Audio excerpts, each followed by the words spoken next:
Big things are happening inside China, and YouTube doesn't want you to know.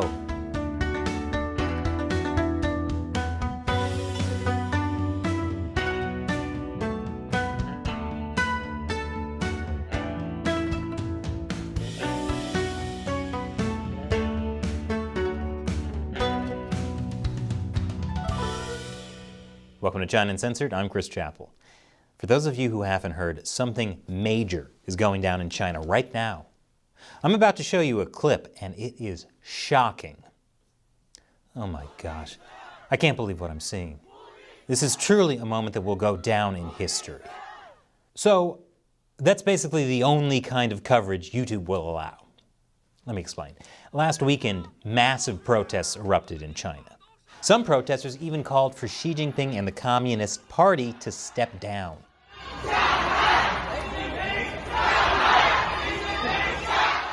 We did a full episode on it earlier this week. Check it out, I'll put the link below. Now, YouTube has age-restricted our coverage of the protests.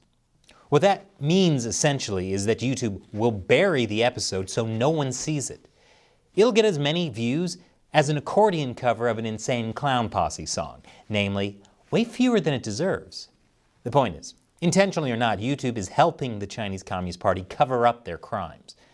In a recent episode, we showed footage of workers at a Foxconn factory, where your iPhones are made, protesting COVID lockdowns.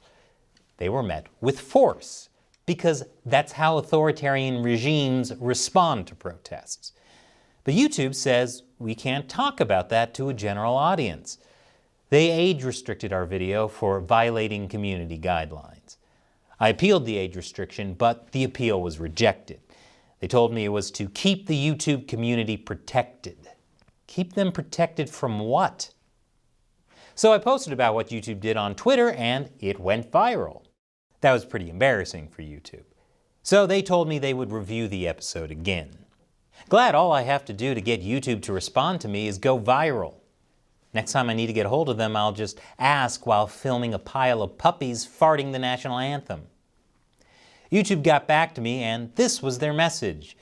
They said the video was correctly age-restricted according to our violent and graphic content policies. And apparently those policies say footage, audio, or imagery involving protests or riots violate community guidelines. And in this video, specifically the problematic footage, showed police in hazmat suits beating up a person who was lying on the ground. It was low resolution, from far away, in the dark, and not at all graphic. We included it because it's video proof of how the police were treating protesters. YouTube told me if I don't want to be age restricted, you will need to blur or delete the segment. So basically, YouTube is telling me I need to self-censor.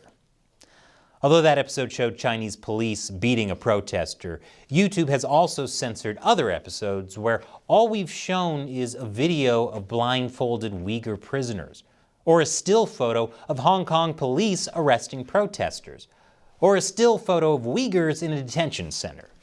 I'd really like to see YouTube justify censoring a photo of Uyghur prisoners. YouTube also told me sometimes content doesn't violate our policies, but it may not be appropriate for viewers under 18. In other words, YouTube is saying some things don't technically violate the rules, but they reserve the right to censor us anyway. Perfect. Trying not to offend YouTube sensibilities feels like playing darts blindfolded while the dartboard is attached to the back of a gazelle being chased by a cheetah. YouTube has essentially told us not to cover protests or authoritarian abuses in China, or they'll restrict how many people can see our videos. And it's not just happening to us. Serpent Zede told me YouTube did the same thing to their podcast about the protests, instantly age-restricting it. If YouTube were around back in 1989, they probably would have censored the Tiananmen Square massacre. Meanwhile, you can go on YouTube right now and watch a video called Grand Theft Auto 5: 6 Minutes of Running Over Pedestrians, where a car mows down innocent people, scattering bodies and blood across the Venice Beach boardwalk. That's not age-restricted. Okay, so every time I talk about YouTube censorship, a lot of comments will tell us to get on Rumble or Odyssey. And I want to say, we are on Rumble, and we're on Odyssey. But while I appreciate that these platforms do not censor us, that only solves part of the problem. I started China Uncensored because I wanted more people around the world to know about the Chinese Communist Party and how it affects their lives. Which means, to reach the most people possible, we still have to be on YouTube, at least for now. Of course, YouTube isn't the only big tech platform working against protesters in China. Apple, which remember is currently dealing with the fact that Foxconn workers are being beaten by Chinese authorities, began limiting people in China from sharing information via airdrop. For a company that once ran an ad saying 1984 won't be like 1984, Apple sure is acting a lot like 1984. Though technically Apple is right, because they didn't start acting this way until the mid-2000s. So why are these tech companies so keen on defending the Chinese Communist Party? Well, here's something. Forbes recently published this report, where Forbes identified 23 profiles that appear to represent current employees at Google or YouTube, and 14 profiles of current employees at Meta, Facebook, and Instagram who previously worked for Chinese state media. There is something deeply rotten going on in YouTube. And not just the fact that the accordion cover of an Insane Clown Posse song got so few views. You heathens wouldn't know art if it licked your forehead and bit your ankles, which coincidentally is the traditional greeting for juggalos. That's one reason I created a new channel dedicated to talking geopolitics while gaming. It's called Gamers Unbeaten. Check out our latest video about what indie game Cult of the Lamb can teach us about communist authoritarian systems. I'll put a link below. But there's something else you can do, and this is important. Since YouTube is stifling our protest coverage, I want you to take the link to our episode on it, which again I pasted below, and share that with as many people as possible. Explain to them what's going on and ask them to share it with people they know. Let's burst through YouTube's censorship and together expose the Chinese Communist Party.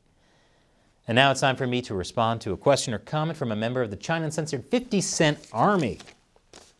Ian Jackson asks, the age restriction requires Google to ask me for my driver's license or passport number. There is no way in hell that I would trust Google with that data. So via YouTube, anything age-restricted is effectively full censorship. Yes, Ian, that is exactly the problem. Although Google doesn't ask people for this information across the board yet, their policy says that they can, especially if you live in certain countries.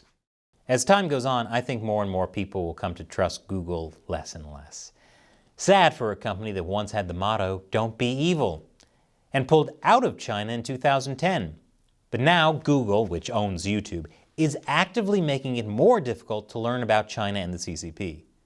I mean, we've all seen the kind of content that's not age-restricted on YouTube. You think they really are concerned that minors might see Chinese police beating protesters? Didn't think so. Of course, Ian, if it makes you feel better, Google might already have your driver's license and passport number. Thanks for supporting the show, Ian. And thank you for watching. Be like Ian and support China Uncensored directly. That's really important since when YouTube censors us, they also take away our ad revenue. Visit patreon.com/ChinaUncensored to learn more. Once again, I'm Chris Chappell. See you next time.